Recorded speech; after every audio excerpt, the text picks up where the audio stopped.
Saudara, kondisi jalan lintas nasional di Kota Langsa sangat memprihatinkan. Kerusakan parah terlihat di sepanjang jalan dengan lubang-lubang besar yang memenuhi hampir seluruh badan jalan. Kondisi ini menghambat kelancaran lalu lintas dan meningkatkan resiko kecelakaan, terutama bagi pengendara sepeda motor.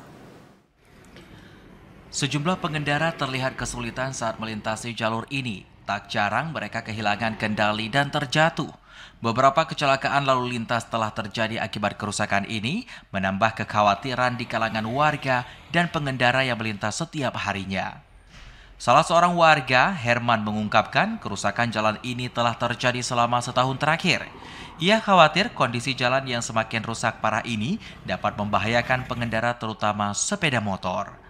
Hal senada juga disampaikan Berry pribadi yang mengaku telah menyaksikan setidaknya 2 kecelakaan lalu lintas akibat jalan rusak ini.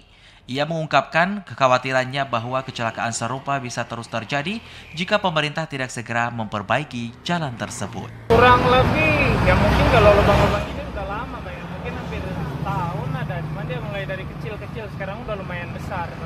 Kecelakaan ada, kemarin tuh sempat terjadi kecelakaan di situ, becak tuh ya, masuk paret di situ. Sama yang di sini kemarin ada ibu-ibu ditabrak mobilnya pecah ban. Nah, ditabrak mobil dia 2 kali lah yang saya tahu dalam setahun. Ya kalau harapan sih sebenarnya ya pengennya sih jalan diperbaiki kan, pengen dibagusin biar supaya nggak ada terjadi hal-hal itu tadi lah, kecelakaan. Masyarakat berharap pemerintah bertindak cepat untuk memperbaiki kondisi jalan lintas nasional di Kota Langsa. Dengan demikian, risiko kecelakaan dapat diminimalkan dan warga merasa lebih aman saat melintas di jalan tersebut. Tim Liputan TVRI melaporkan.